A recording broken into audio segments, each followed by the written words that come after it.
गंगा दुनिया की सबसे पवित्र नदी, तीव्र वेगगामी देव नदी, पाप नाशिनी गंगा, हिमालय से निकलकर समुद्र में विलीन होने तक करोड़ों प्राणियों की प्यास बुझाती हुई, उनके पाप धोती हुई गंगा। वाल्मीकि रामायण के अनुसार सतयुग में एक राजा हुए थे हिमालय नाम के, जिनके नाम से हिमालय भी है। उन्हीं महाराज हिमालय ने ब्रह्मा जी को तप किया और तप में एक ऐसी कन्या की मांग की जो पृथ्वी का कल्याण करने में सक्षम हो। तब ब्रह्मा जी ने उन्हें गंगा प्रदान की। तब से गंगा हिमालय की पुत्री के रूप में पृथ्वी पर बहने लगी। इस प्रकार गंगा के दो रूप हैं, पहला जलधारा के रूप में और दूसरा देवी के रूप में। बाद में हिमालय ने माँ भवानी का भी तप किया और भवानी से वरदान के रूप में उन्हें अपनी पुत्री के रूप में प्राप्त किया। तब माँ भवानी शिव की अर्धांगिनी पार्वती के रूप में हिमालय राज के छोटी पुत्री के रूप में अवतरित हुई। इस प्रकार देवी गंगा पार्वती की बड़ी बहन हुई। देवी गंगा और पार्वती दोनों ही भगवान शिव को प्रसन्न करने के लिए तप करती है, परंतु माता पार्वती की तपस्या में समर्पण और कठोरता अधिक होने के कारण माता पार्वती भगवान शिव को प्रसन्न करने में सफल हो जाती है। जब ये बात देवी गंगा को पता चलती है तो वे रुष्ट हो जाती है, क्योंकि वे पार्वती के पहले से ही शिव को प्रसन्न करने के लिए रत थी। परंतु भगवान शिव उनकी तपस्या से प्रसन्न नहीं हुए थे। रुष्ट होकर देवी गंगा स्वर्ग में चली गई। उनके स्वर्ग चले जाने से देवताओं को भी अच्छा नहीं लगा, क्योंकि उनको भी चिंता हुई कि अब पृथ्वीवासियों का कल्याण कैसे होगा। उन्होंने प्रयास भी किया, लेकिन देवी गंगा पृथ्वी पर आने के लिए राजी नहीं हुई। तब देवताओं ने एक योजना बनाई। उसी समय अयोध्या के राजा महाराज सगर अश्वमेघ यज्ञ कर रहे थे। तब देवताओं ने उनके यज्ञ के अश्व को ही चुराकर कपिल मुनि के आश्रम में छुपा दिया। जब महाराज सगर के 60,000 पुत्र अश्व को खोजते खोजते कपिल मुनि के आश्रम में गए और वहाँ पे उन्होंने अपने अश्व को बंधे हुए पाया, तब उन्होंने कपिल मुनि को चोर समझा और उनकी समाधि भंग कर दी। समाधि भंग होने से कपिल मुनि को इतना क्रोध आया कि उन्होंने अपनी क्रोध अग्नि से सगर के 60,000 पुत्रों को जलाकर भस्म कर दिया, राख के ढेर बना दिया। जब ये बात महाराज सगर को पता चली तो उन्हें बहुत आघात लगा। उन्होंने अपने 60,000 पुत्रों के उद्धार का उपाय पूछा तो पता चला कि गंगा जल के स्पर्श करने से ही उनका उद्धार होगा। तब पहले महाराज सगर ने, फिर उनके पुत्र असुमान ने, और फिर दिलीप ने, और फिर भागीरथ ने कठोर तप किया, किंतु किसी की भी तपस्या से गंगा जी प्रसन्न नहीं हुई। तब नारद मुनि उनका मार्गदर्शन के लिए आए और उन्होंने समझाया कि देवी गंगा रुष्ट होकर देवलोक चली गई है, अर्थात वह अपनी तपस्या से प्रसन्न नहीं होगी। इसीलिए आप ब्रह्मा जी को प्रसन्न कीजिए।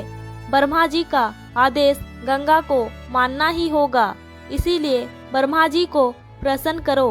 तब भागीरथ ने ब्रह्मा जी का तप किया। ब्रह्मा जी प्रसन्न हुए तो ब्रह्मा जी ने उन्हें आश्वासन दिया कि मैं देवी गंगा से बात करूंगा। गंगा ब्रह्मा जी का आदेश अस्वीकार नहीं कर सकती थी, परंतु उन्होंने बताया जब स्वर्ग से धरती की ओर जाएगी तब उनका वेग इतना तीव्र हो जाएगा, इतना प्रचंड हो जाएगा कि धरती उनकी प्रचंड वेग धारा को सह नहीं पाएगी और वो उसमें गड्ढा करके पाताल चली जाएगी। इसीलिए पहले ही मजबूत आधार पृथ्वी पर ढूंढो जो उनकी प्रचंड वेग को रोक सके।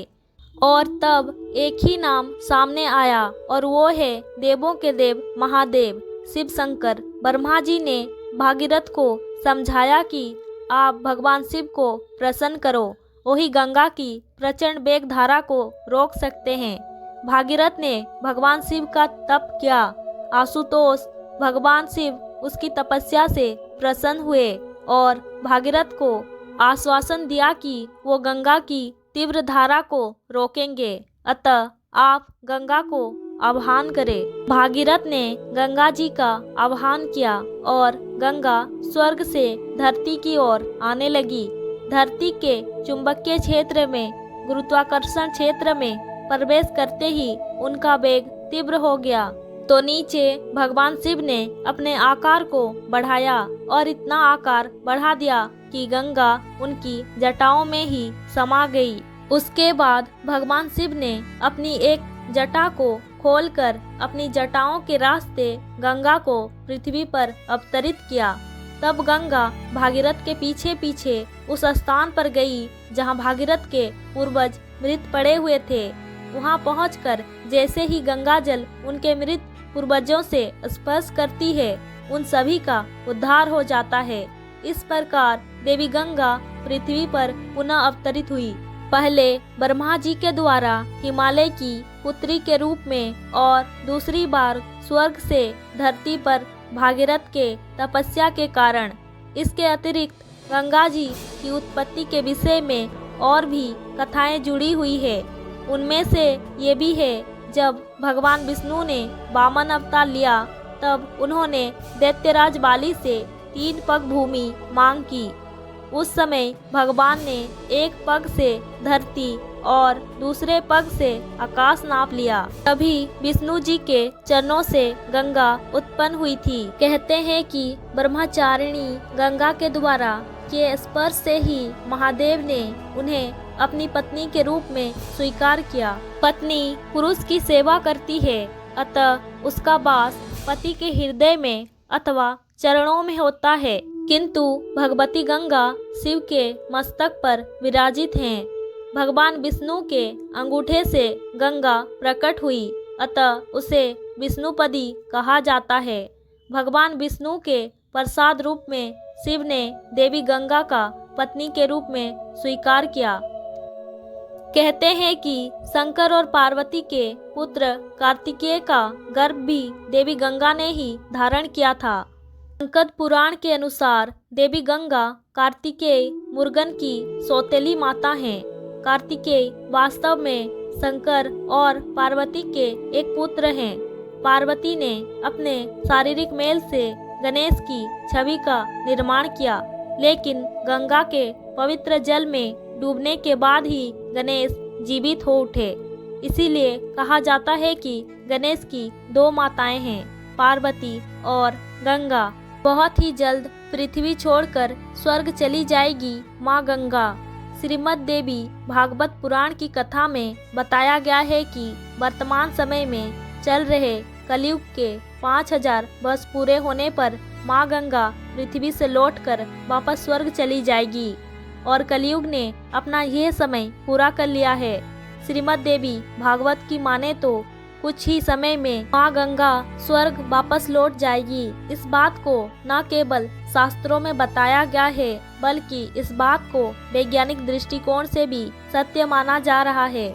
ऐसा इसीलिए क्योंकि बीते कुछ सालों में वैज्ञानिकों ने ये पाया है कि जिस गोमुख ग्लेशियर से माँ गंगा की अविरल धारा निकलती है, वो लुप्त होने की कगार पर है। इसे गंगा के लुप्त होने का सूचक माना जा रहा है। हो सकता है कि कुछ वर्षों में ही देवी गंगा पृथ्वी से वापस स्वर्ग चली जाए। भगवान विष्णु ने कहा है कि जब कलयुग के 5000 वर्ष पूरे हो जाएंगे, तब गंगा पृथ्वी से वापस स्वर्ग को लौट जाएगी।